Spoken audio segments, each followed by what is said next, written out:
Assalamualaikum warahmatullahi wabarakatuh. Kaifa halukum jami'an? Semoga kalian selalu dalam keadaan sehat walafiat ya.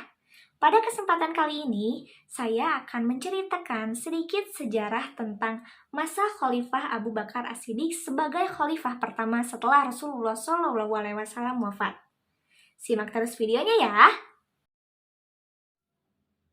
Perlu diketahui loh teman-teman, bahwa kisah kepemimpinan Abu Bakar As-Siddiq ini adalah kisah yang harus kita teladani karena banyak sekali yang menginspirasi kehidupan kita dan banyak sekali hikmah-hikmah dan ibrah-ibrah yang dapat kita ambil dari kisah kepemimpinan Abu Bakar As-Siddiq ini.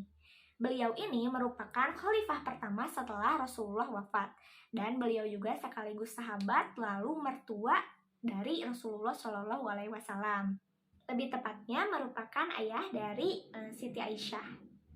Sebagai sahabat dan mertua, Abu Bakar As-Siddiq ini juga banyak sekali membantu Rasulullah SAW dalam segala hal, khususnya dalam berdakwah.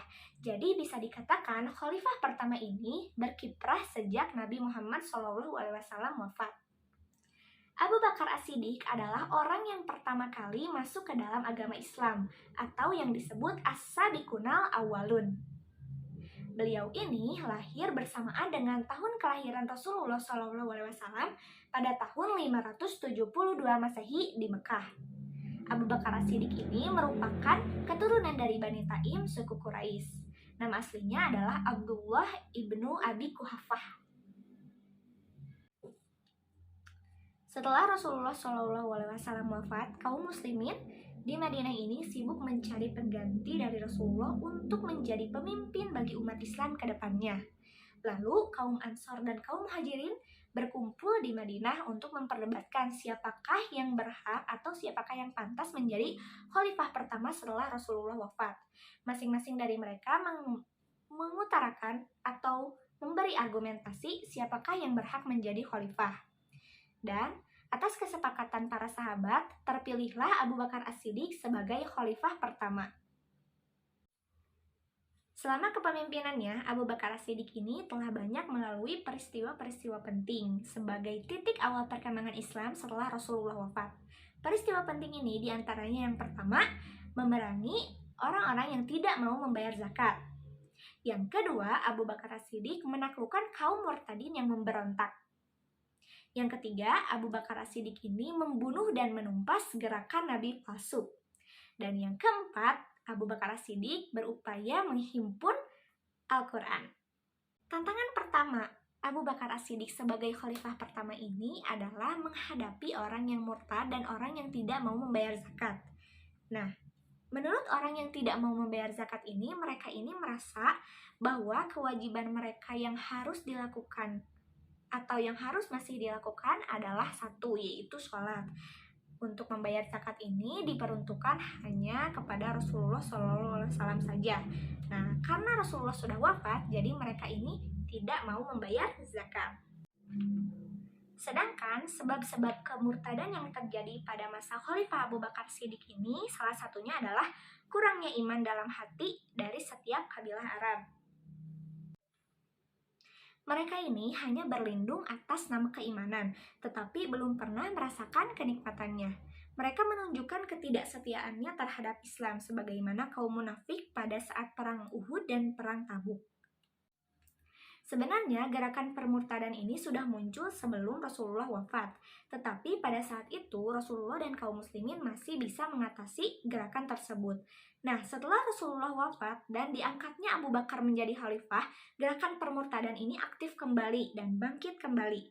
Tetapi menyebar hingga semenanjung Arab terkecuali Mekah, Madinah, dan Taif yang terus berpegang teguh pada Islam serta menjaga keberlangsungannya. Gerakan memerangi orang murtad ini terjadi pada bulan Ramadan tahun 11 Hijriah. Sedangkan gerakan memerangi orang yang tidak mau membayar zakat sama di tahun 11 Hijriah tetapi di bulan Sya'ban. Selanjutnya, peristiwa penting yang dihadapi oleh Abu Bakar sebagai khalifah pertama adalah membunuh dan memberantas gerakan Nabi palsu. Nabi-nabi palsu pada zaman Abu Bakar As-Siddiq ini melakukan dakwah seperti Nabi Muhammad. Akan tetapi, isi ajakan dakwahnya ini tidak sesuai dengan ajaran Islam, sehingga bagi kaum muslimin yang kurang imannya ini pasti akan tergoda dan akan mengikuti ajaran nabi-nabi palsu tersebut. Ajakan yang ditawarkan ini seperti memperbolehkan untuk mengurangi sholat 5 waktu, berjudi, mabok, berzina, menghapuskan puasa bulan Ramadan, mentiadakan batasan perkawinan, dan mengubah sistem pembayaran zakat menjadi sukarela. Hal ini membuat Abu Bakar As-Siddiq ini tidak diam dan akan memberantas kezaliman yang terjadi di kalangan umat Islam. Keputusan yang pertama diambil oleh Khalifah Abu Bakar ini adalah membentuk 11 pasukan dan setiap pasukannya ini dipimpin oleh satu panglima. Ada 3 nabi palsu pada masa Abu Bakar Siddiq ketika menjadi khalifah yang akan diperangi oleh pasukannya, yaitu yang pertama adalah Tulaihah bin Khuwailid al-Asadi, yang kedua adalah Musailamah al-Kadzab, dan yang ketiga adalah Al-Asad. Pada saat Nabi Muhammad masih hidup, Tulaihah ini pernah mengaku bahwa dirinya ini mendapatkan wahyu dari malaikat Jibril. Jibril memerintahkannya untuk memerangi orang-orang yang membangkang, menyombongkan diri, dan mengganti serta merubah syariat Islam yang benar. Musailamah al-Kadzab. Musailamah ini berasal dari keturunan Bani Hanifah yang tinggal di Yaman. Ketika berada di Madinah, ia mengaku bahwa dirinya adalah teman Nabi Muhammad dan sama-sama seorang nabi.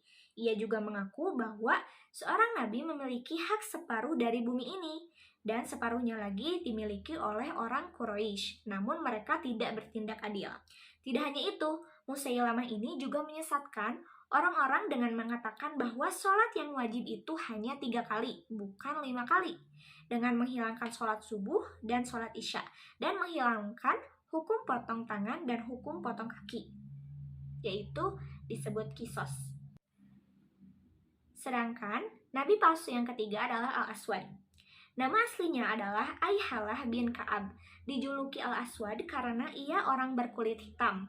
Dia berasal dari kabilah Mudhaz. Ia sudah mengaku menjadi nabi sejak nabi masih hidup.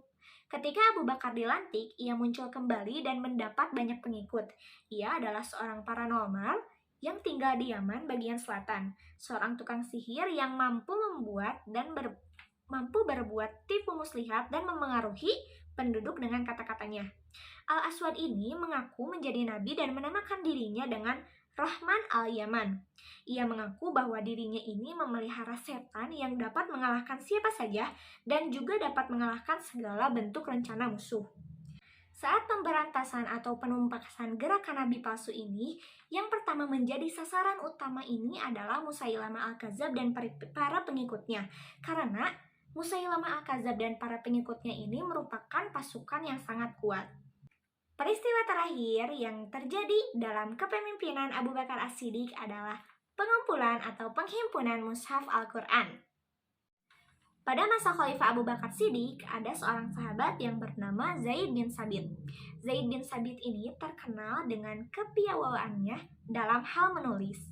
Sehingga di masa Abu Bakar ini, ia tetap ditugaskan untuk menulis mushaf. Di antara kecakapannya dalam hal ini adalah ia merupakan seseorang yang hafal Al-Quran. Ia juga masih muda dan hafalannya pun sangat kuat. Logikanya dan kekreativitasnya ini berjalan dan tidak suka tergesa-gesa sekaligus banyak kerjanya. Semua sifat-sifat tersebut dimiliki oleh pribadi seorang Zaid bin Sabit. Karena kecakapannya tersebut, ia membuat metode dalam pengumpulan mushaf Al-Quran dengan memberikan syarat sebuah ayat Al-Quran harus disaksikan minimal oleh 2 orang sahabat. Sekaligus tidak hanya mengandalkan hafalan para sahabat saja, melainkan terdapat bukti tertulis di masa Nabi Muhammad. Ketika 2 syarat tersebut tidak terpenuhi, maka ia tidak akan menulis dan tidak akan memasukkan ayat tersebut ke dalam bagian Al-Quran. Pengumpulan mushaf ini tidak memakan waktu lama, yakni sekitar 1 tahun di era Khalifah Abu Bakar As-Siddiq, kira-kira di awal tahun 12 Hijriah atau di akhir tahun 11 Hijriah. Itulah peristiwa-peristiwa penting pada masa Khalifah Abu Bakar As-Siddiq. Nah, Abu Bakar As-Siddiq wafat pada Senin malam tanggal 21 Jumadil Akhir tahun 13 Hijriah atau bertepatan dengan tanggal 22 Agustus tahun 634 Masehi. Ia meninggal di usia yang sama dengan Nabi Muhammad, yaitu di usia 63 tahun. Diketahui Abu Bakar ini mengalami sakit demam beberapa hari sebelum wafat, dan dia menghembuskan nafasnya yang terakhir pada sore hari setelah matahari terbenam. Mungkin cukup sekian sejarah dari kekhalifahan Abu Bakar As-Siddiq yang dapat saya sampaikan. Mohon maaf apabila ada salah kata dalam penyampaian sejarah tersebut. Terima kasih. Wassalamualaikum warahmatullahi wabarakatuh.